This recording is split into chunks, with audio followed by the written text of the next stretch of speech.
DI, LSI, SDI?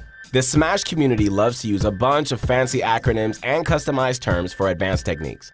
In this video, we'll be explaining much more than what these terms stand for, but also explain what they are and how you can master them. If you guys want to master even more than these techniques, make sure you head on over to ProGuides.com, where you can find all kinds of competitive gaming resources, such as our Play with Pros platform, which gives you instant access to top coaches in the game of your choice, and our Pro Pass feature, which offers additional daily content and free access to coaching. Anyway, what do these Smash terms mean? Well, the common letter in all three acronyms is I, and in each case, it stands for influence. That's because all three of these are means of influencing your knockback in one way or another. Let's start with DI. DI stands for directional influence, which is your ability to influence the angle of your knockback.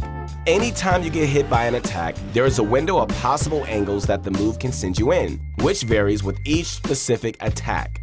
By holding the left stick in a direction, you can adjust which of these angles your character is launched in. The DI input from your left stick is registered on the last frame of hit latch, so right before you get launched. DI has a myriad of uses, but we first need to understand LSI as well, as these techniques work in conjunction.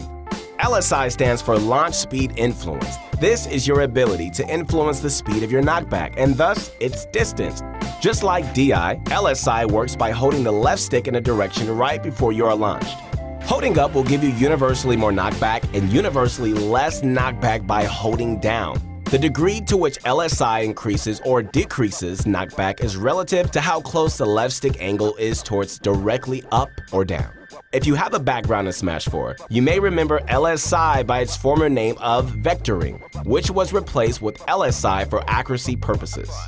Now, let's get to the applications. Understanding the workings and mechanics of these techniques can be a bit confusing, but fortunately, there are straightforward applications. There are only two reasons for using DI and LSI: escaping combos and surviving. When you're getting comboed, you generally want to move away from the opponent so it's harder for them to follow up with another attack. For example, Palutena has a kill confirmed with down throw into back air. By holding away during the down throw, you DI to an angle straight in front of Palutena. In most matchups, this puts you too far away for her to follow up with a back air in time. In order to properly escape combos with DI and LSI, you have to be very familiar with the knockback of every move so that you can react in time and avoid the next attack. This is only possible with lots of experience, but holding away from your opponent is the right combo DI in the majority of situations. When in doubt, hold out. Stage factors are important for escaping combos too. Against characters like Mario and Joker, you'll want to DI away from platforms so you can't get laddered higher. Sometimes you'll want to DI down and away so you're closer to the ground and can tech, like against Fox's Nair to up smash. There are also times when you should DI up to avoid being in a tech chase scenario. With combo DI out of the way, it's time to talk about survival DI. Contrary to combo DI, we want to reduce our knockback instead of increasing it in order to survive a KO.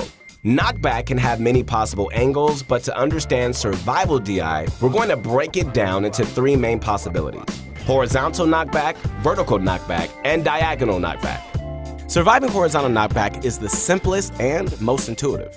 When you get launched horizontally, hold the left stick in the opposite direction of your knockback. This gives you a favorable DI angle without increasing your knockback with LSI. For example, if you get hit to the right, hold left. Now, vertical knockback is a bit different. If you remember that LSI down reduces knockback, you might be thinking that holding down is the best method for surviving upwards knockback. Well, there's a small catch. LSI does not apply to specific knockback angles between 65 and 115 degrees, as well as between 245 and 295 degrees. This means that if your knockback is straight up or down, LSI will have no effect and you're left with regular DI. In order to increase survivability with regular DI, your goal is to get a knockback angle that gives you the closest trajectory straight towards the corner of the screen. This is because a diagonal line to the corner will always be the farthest you can travel before hitting the blast zone. In Melee and Brawl, this kind of DI was the only mechanic present for influencing knockback, but LSI changed things in Ultimate and Smash 4. So in order to DI vertical moves properly, you want to hold perpendicular to the direction of the attack. Most vertical moves send you slightly forward, so you'll want to DI away to get the best angle. It's important, however, to be wary of the knockback angles of every attack, as some vertical hits will send you backwards and you'll need to hold back. For example, Fox's up smash sends you up and forward, so you DI forward to get a good angle for survival, but Luigi's up smash sends you up and backwards, so you'd hold back to survive.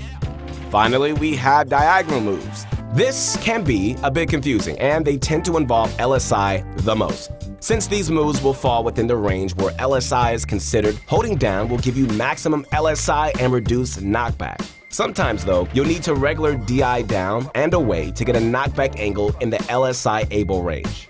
In general, holding down and away is good for surviving diagonal moves when you're more likely to be KO'd off the top than off the side. However, if you're more in danger of dying horizontally, you can hold straight down. There's still one more type of influence we need to cover, and that's SDI. SDI stands for Smash Directional Influence, and despite the similarity in its name, it's very different from DI. SDI allows you to change your position during hit lag. In case you don't know, hit lag is the period of freeze frames you're trapped in during the time from when a move first connects to when your knockback starts. During hit lag, you can adjust your direction every frame with the left stick.